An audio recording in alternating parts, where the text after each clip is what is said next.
Assalamualaikum warahmatullahi wabarakatuh. Perkenalkan kami dari kelompok 3 dengan anggota. Nama saya Ahmad Hairi. Nama saya Muhammad Hair. Saya Farah Meliana Sari. Saya Widiawati. Saya Siti Hamida. Di sini kami akan menjelaskan mengenai cara penggunaan alat kami yaitu IoT dan aplikasi siram dari proyek PBL kami dengan judul monitoring kelembapan tanah melalui IoT dan aplikasi mobile untuk meningkatkan kualitas tanaman tipe hortikultura. Jadi yang pertama kali harus kita siapkan adalah aliran listrik. Di sini digunakan untuk mengaktifkan pompa dan juga kipas. Nah, ini listriknya kita sambungkan ke kotak sensor.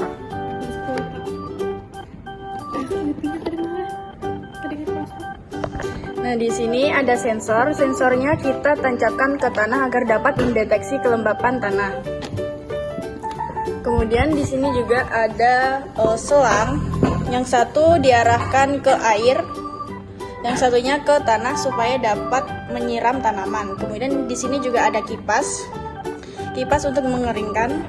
Nah, di sini kipasnya juga kita sambungkan ke kotak IoT.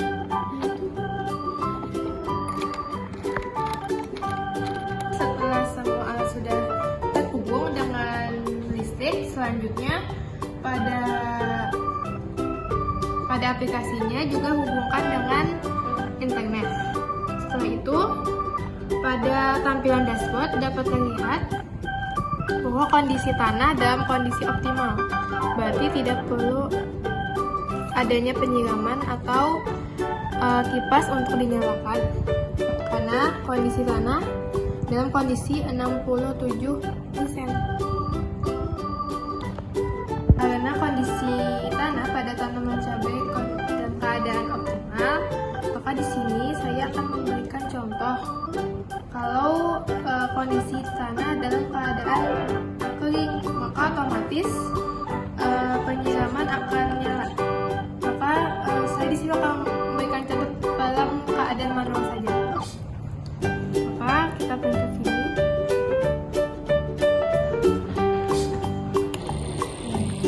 Maka otomatis dia akan menyiram.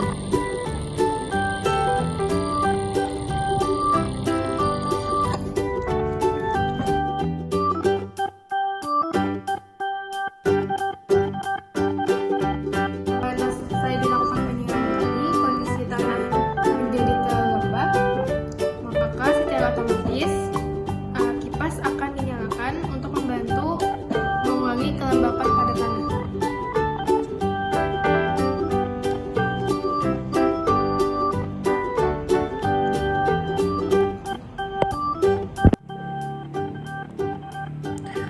Nah, selanjutnya pada aplikasi mobile. Jadi di sini ketika kita membuka pertama kali aplikasi mobilenya, maka akan tampil tampilan login seperti ini dulu.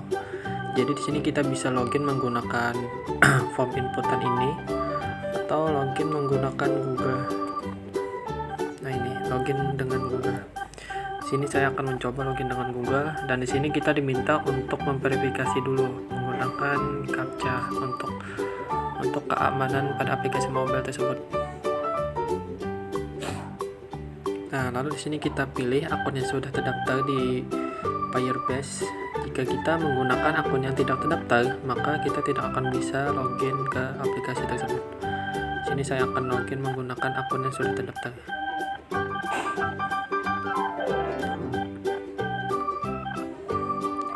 Nah, di sini terlihat kita bisa login.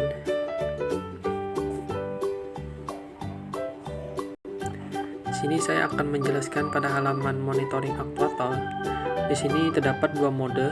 Yang pertama adalah mode manual, yaitu kita bisa mengontrol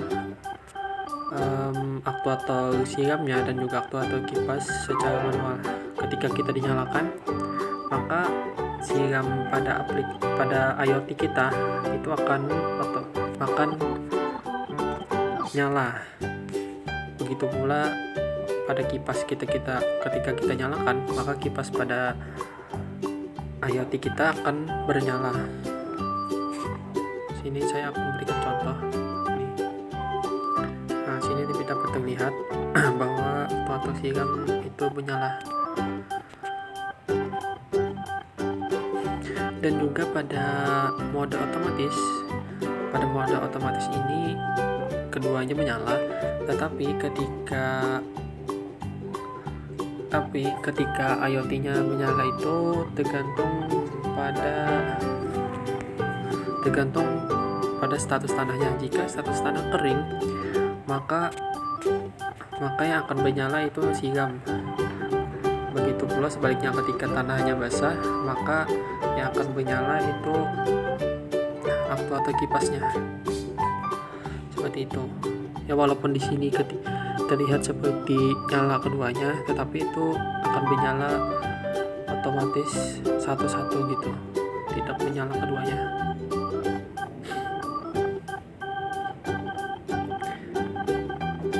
Selanjutnya saya akan menjelaskan pada halaman profile. Di sini terdapat logout, yaitu untuk melogotkan akun. Seperti tadi kan saya menggunakan akun Harry yang itu ya. Nah, ketika kita logout, maka kita akan kembali ke halaman login lagi. Nah, di sini kita bisa mengganti nama. Di sini saya coba ganti nama jadi Ahmad Khairi. Nah, dapat terlihat di sini nama sudah diperbarui, dan juga di sini kita bisa mengganti profile. Nah, sini saya coba hapus saja. Nah, seperti itu. Pada aplikasi Siram kami terdapat halaman dashboard. Di halaman dashboard ini, pengguna bisa melihat kondisi tanaman dan lingkungan secara real time. Nah, pada bagian atas terdapat informasi cuaca berdasarkan lokasi. Ketika saat ini saya berada di Kecamatan Panyipatan, maka lokasi menunjukkan di Kecamatan Panyipatan. Saat ini suhu menunjukkan 29 derajat dengan kondisi sedikit berawan. Selain itu, ada juga informasi prediksi cuaca berapa jam ke depan, kelembapan udara dan suhu yang dirasakan. Informasi cuaca ini berguna sebagai pertimbangan dalam penyiraman tanaman.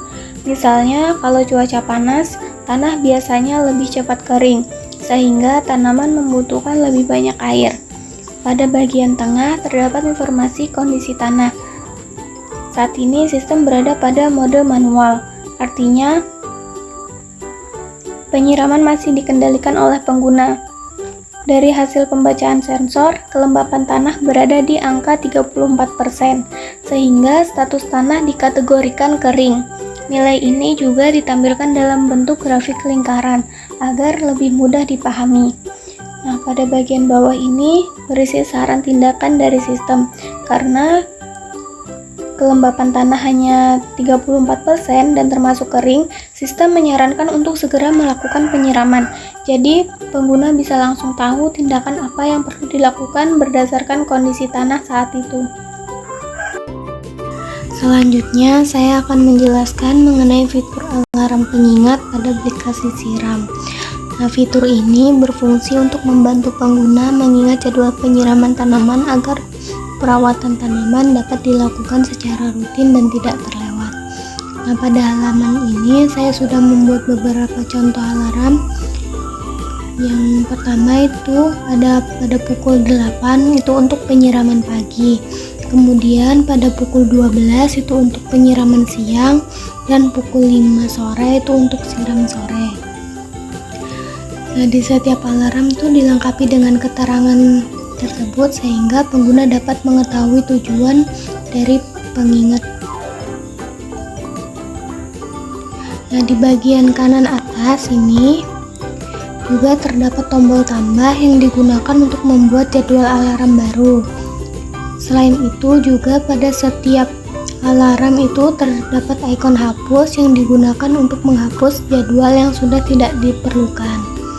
Ini misalnya kita klik. Nah, jadi alarmnya sudah terhapus.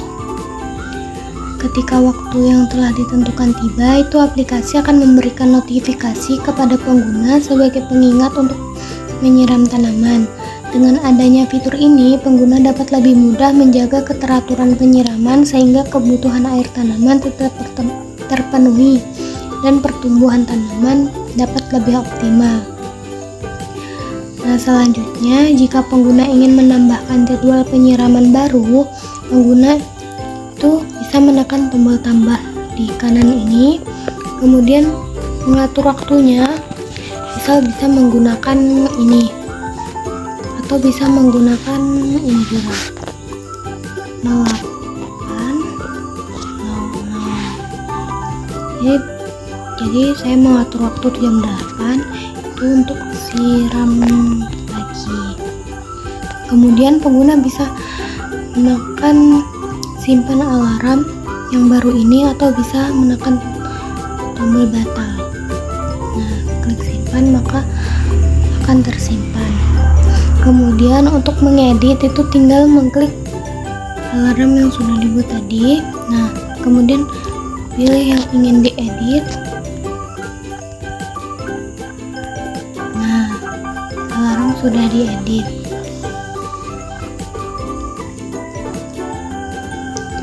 Mungkin itu saja dari fitur alarm.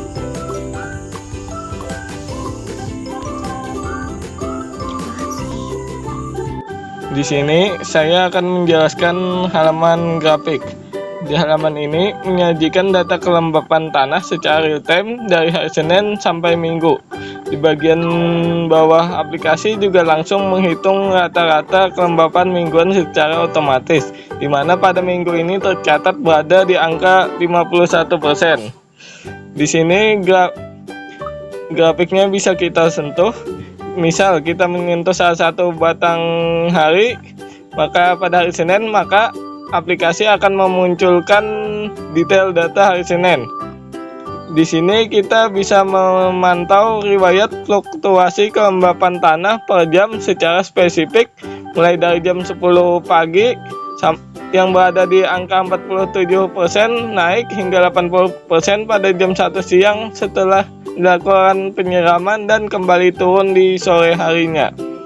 Begitu pula jika kita mengklik misalnya batang hari Kamis, riwayat data per jam akan langsung tarik ke secara real time. Di sini terlihat pada jam 6 pagi kelembapan sempat menyentuh titik terendah di angka 21% sebelum sistem respon. Hal yang sama juga berlaku misal kita klik batang hari Minggu.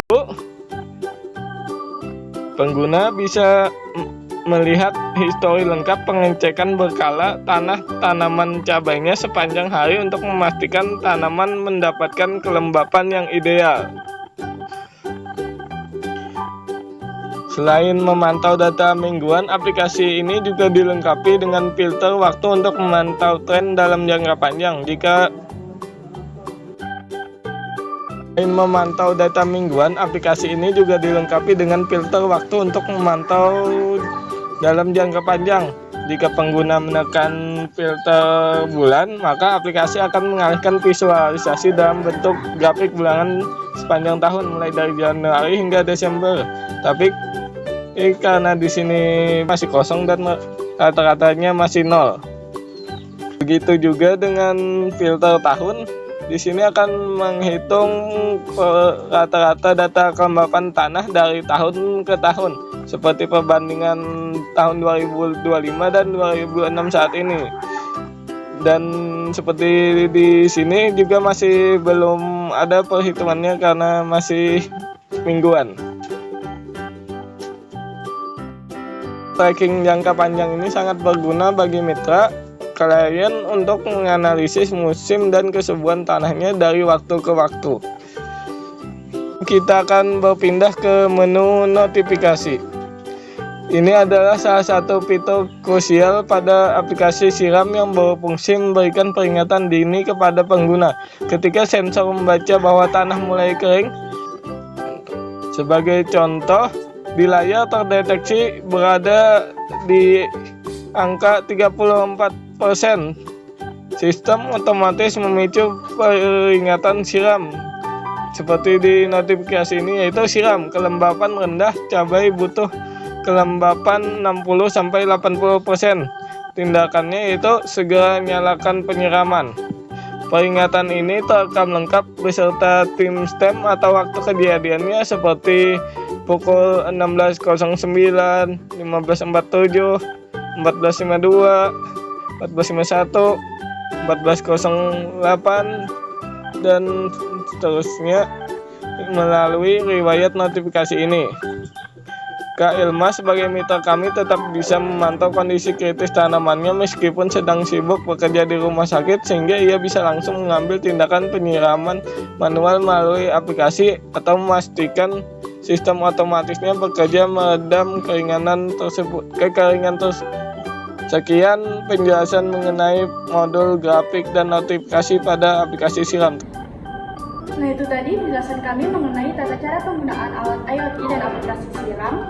Semoga informasi ini dapat bermanfaat bagi teman-teman sekalian. Terima kasih. Wassalamualaikum warahmatullahi wabarakatuh.